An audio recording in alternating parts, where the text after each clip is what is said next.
விவசாய சொந்தங்களுக்கு ரவிசங்கரனுடைய அன்பான வணக்கம். நான் சாமி பிராண்டு வீனஸ் இண்டஸ்ட்ரீஸ் கம்பெனிலேருந்து பேசுகிறேன். இப்போ நம்ம நின்று பேசிட்டு இருக்கிற இடம் வந்து பார்த்தீங்கன்னா தாம்பரம் பக்கத்துலேருந்து ஒரு 10 கிலோமீட்டர் தூரம் தாங்க. இப்போ நம்ம வந்து பார்த்தீங்கன்னா 63 விதமான வீடர் இருக்கும். அது வீடர் இருக்குது நம்மகிட்ட. அது இல்லாமல் விவசாயத்துக்கு தேவையான பெரும்பாலான மிஷினரிஸ் நம்மகிட்ட கிடைக்கும்.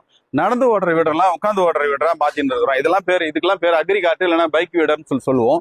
இதில் என்னென்ன வீடர்லாம் இங்கே நம்ம இந்த மாதிரி உட்காந்து ஓட்டுறதா மாற்றி இருக்கிறோன்றத சொல்கிறேன். இது வந்து பார்த்தீங்கன்னா 7 HP பெட்ரோல், இது 7 HP டீசல்.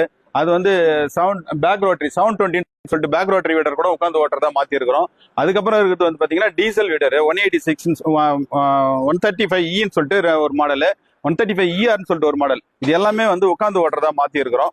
இதுல என்னென்ன வேலையெல்லாம் பண்ண முடியும்னாக்கா வந்து பாத்தீங்கன்னா உழவு ஓட்டலாங்க. உழவு ஓட்டிட்டு அதுக்கப்புறம் பாத்தீங்கன்னா களை எடுக்கிறது, அதுக்கப்புறம் வந்து நம்ம மல்ச்சிங் ஷீட்னு சொல்லிட்டு ஒரு அட்டாச்மெண்ட் இருக்குது, அதை மாட்டி வந்து பேப்பர் போடுறது, அதுக்கப்புறம் ஹாகர்னு சொல்லிட்டு ஒரு அட்டாச்மெண்ட் இருக்குது ட்ரில் பண்றதுக்கு, அதை பண்றது. அதுக்கப்புறம் வந்து பாத்தீங்கன்னா விதை போடுறதுக்கு ஒரு அட்டாச்மெண்ட் இருக்குது, அதை மாட்டி விதை போடலாம். அப்புறம் HDP பம்புன்னு சொல்லிட்டு வாட்டர் மருந்து அடிக்கிறதுக்கு ஒரு பம்ப் இருக்குது, அதை PTO ஷாப்ல மாட்டி மருந்து அடிக்கலாம். அதுலயே வந்து பாத்தீங்கன்னா PTO ஷாப்ல வாட்டர் பம்ப் மாட்டி தண்ணி அரைக்கலாம். இது எல்லாத்துக்கும் மேல ட்ராலி மாட்டி லோடு அடிக்கலாம். இதெல்லாம் வந்து பாத்தீங்கன்னா இதுல எல்லா வேலையும் பண்ண முடியும்.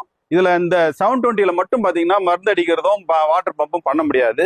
இதுல வந்து நம்ம ஒரு அப்கிரேட் பண்ணியிருக்கிறோம். இதுல வந்து இந்த ஃபுட் ரெஸ்ட் கொடுத்துருக்கிறோம், இந்த டெப்த் ராட் கொடுத்துருக்கிறோம், இது கால் கண்ட்ரோல்ல வர மாதிரி பண்ணியிருக்கிறோம்.